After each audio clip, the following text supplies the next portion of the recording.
الحمد لله رب العالمين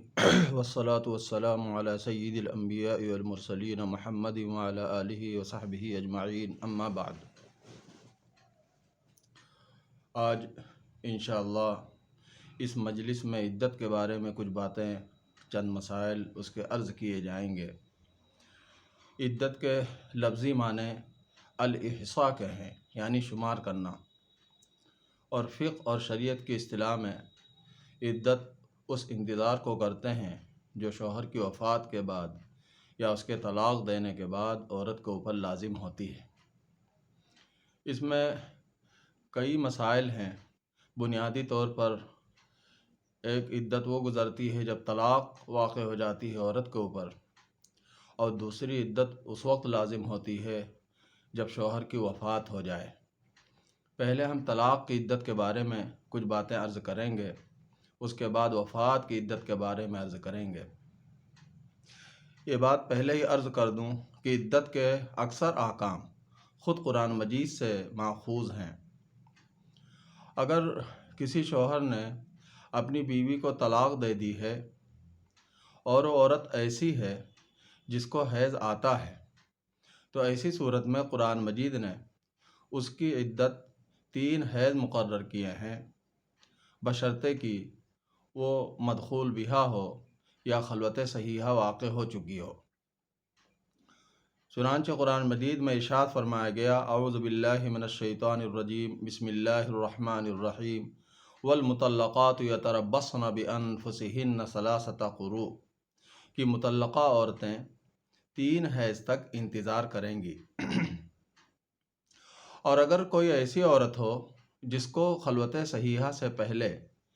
خلوت صحیحہ کا مطلب یہ ہے کہ کوئی معنی ہوئے بغیر دونوں یکجا ہو جائیں، ایک کمرے میں ہو جائیں، تو اس کو کہا جائے گا کہ یہ صحیح خلوت ہو گئی ہے۔ کوئی معنی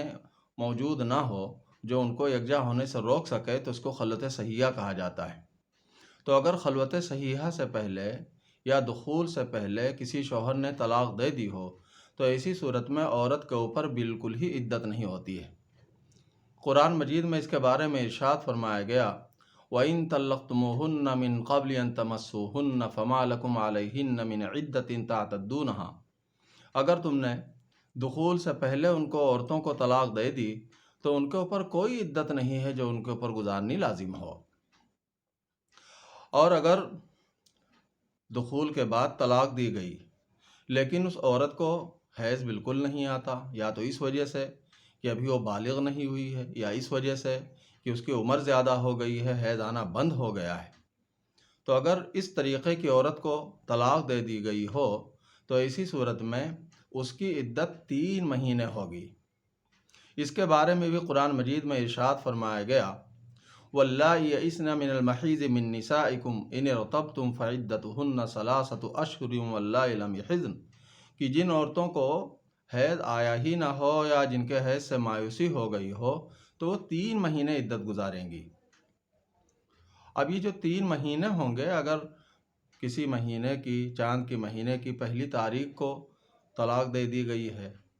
تو پھر وہ 3 مہینے چاند کے لحاظ سے ہوں گے، چاہے وہ 29 کے مہینے ہوں چاہے وہ 30 کے مہینے ہوں، یہ نہیں دیکھنا ہے۔ لیکن اگر درمیان میں طلاق دی گئی ہو تو ایسی صورت میں دن کے اعتبار سے ہر مہینہ 30 دن کا شمار ہوگا، اور اس طرح کل عدت 90 دن کی ہوگی۔ تو اگر کوئی عورت اس طریقے کی ہو جس کو حیض آنا بند ہو گیا ہو تو اس کی اس طریقے سے عدت ہوگی۔ اور اگر کوئی عورت بیمار ہو، کسی عورت کو بیماری ہو جس کی وجہ سے مسلسل اس کو حیض آ رہا ہو اور خون آ رہا ہو، تو ایسی صورت میں وہ عدت کس طرح گزارے گی؟ تو اس کے بارے میں جو صحیح قول ہے وہ یہ ہے کہ وہ 7 مہینے پھر عدت گزارے گی۔ 7 مہینے تک اس کو عدت گزارنی ہوگی۔ 7 مہینے جب وہ گزار لے گی تو وہ سمجھا جائے گا کہ اس کی عدت پوری ہو گئی۔ ایک بات اور میں عرض کر دوں یہاں پر کہ جو عدت گزارنی ہے، اگر طلاق کا پتہ چلے تو طلاق کے وقت سے ہی یہ عدت گزرنا شروع ہو جاتی ہے،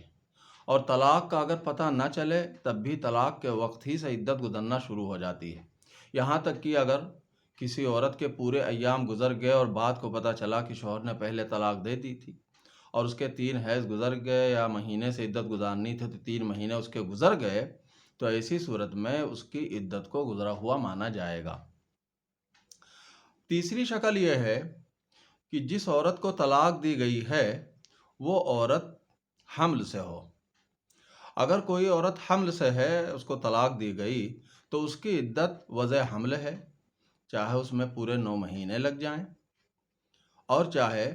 ادھر طلاق دی گئی کہ ادھر تھوڑی دیر کے بعد فوراً وضع حمل ہو جائے تو فوراً ہی اس کی عدت ختم ہو جائے گی۔ تو یہ تو وہ صورتیں ہیں جب طلاق دینے پر عدت گزارنی ہوتی ہے۔ بقیہ اگر کسی کے شوہر کا انتقال ہو جائے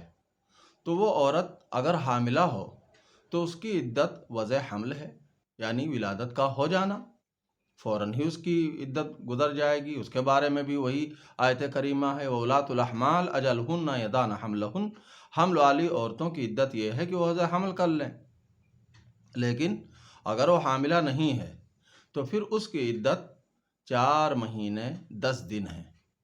اور اس میں بھی وہی بات ہوگی کہ اگر پہلی تاریخ کو شوہر کا انتقال ہو گیا ہے تو 4 مہینے چاند کے لحاظ سے ہوں گے، چاہے 29 کو ہوں چاہے 30 کے ہوں، اور بقیہ 10 دن 5ویں مہینے کے بھی اس میں جوڑے جائیں گے۔ اور اگر درمیان میں وفات ہوئی ہو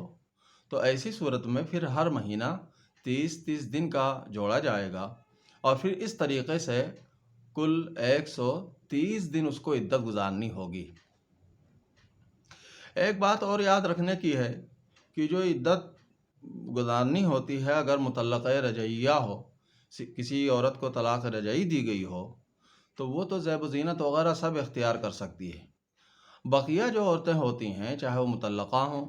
چاہے متوفی عنہا زوجہا ہوں، ان کے اوپر احداد بھی لازم ہوتا ہے، یعنی سوگ کرنا بھی لازم ہوتا ہے۔ ایک نکاح ایک نعمت ہے جو کہ وہ ختم ہو گئی ہے، تو اس کا سوگ اس کے اوپر لازم ہو جاتا ہے۔ اور سوگ کا یعنی احداد کا مطلب کیا ہے؟ اس کا مطلب یہ ہے کہ زیب و زینت کی جتنی بھی چیزیں ہیں سب کو ترک کر دیا جائے، نہ تو وہ زیورات میں سے کسی کو استعمال کرے،